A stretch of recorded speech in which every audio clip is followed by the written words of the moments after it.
Let's look at a viral problem to do with order of operations. And this problem, 6 divided by 2 times, in brackets, 1 plus 2.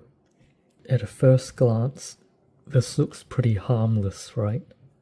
But the answer is it depends, as this is pretty ambiguous, as different interpretations of this problem give different answers. If we interpret it this way, we treat this big division sign as the big fraction. So 6 all divided by 2 over 1 plus 2, which would be 6 divided by 2 times 1 plus 2, which would be 6 over 6, because 2 times 3, which will give us 1.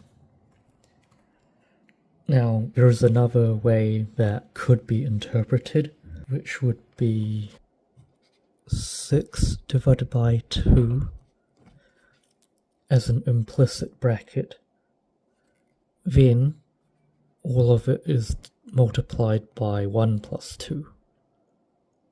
And if it were to be interpreted this way, we would get 6 divided by 2, which would be 3, times 1 plus 2, which is 3, and this would be 9.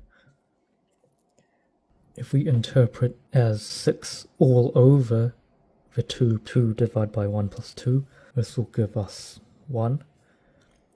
And if it's interpreted as 6 divided by 2 first, then all multiplied by 1 plus 2, then we get 9. Now, which is correct? Well, the problem is about the way the actual problem is written. It's communicated in a way that is very ambiguous, and this means simply that it's a very poorly written math problem. If it were to be a good math problem, the operations would be clearly laid out. So, for example, if the problem implied that you should divide the 6 by 2 first, then there would be a bracket around here instead of being written this way.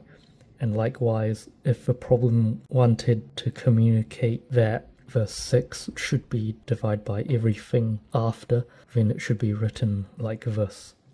Or it could be written like in another pair of brackets, and that will make it crystal clear as to what is required by the problem. However, my personal interpretation is that since this division is here, that registers to me that it will be a big division sign. So it should be 1 in my opinion, as it makes more intuitive sense that the 6 would be divided by all of this because of the juxtaposed 2 and which is multiplied by this bracket first. What is your interpretation of this problem, and what answer do you think is correct? Let me know in the comments, and as always, thanks for watching.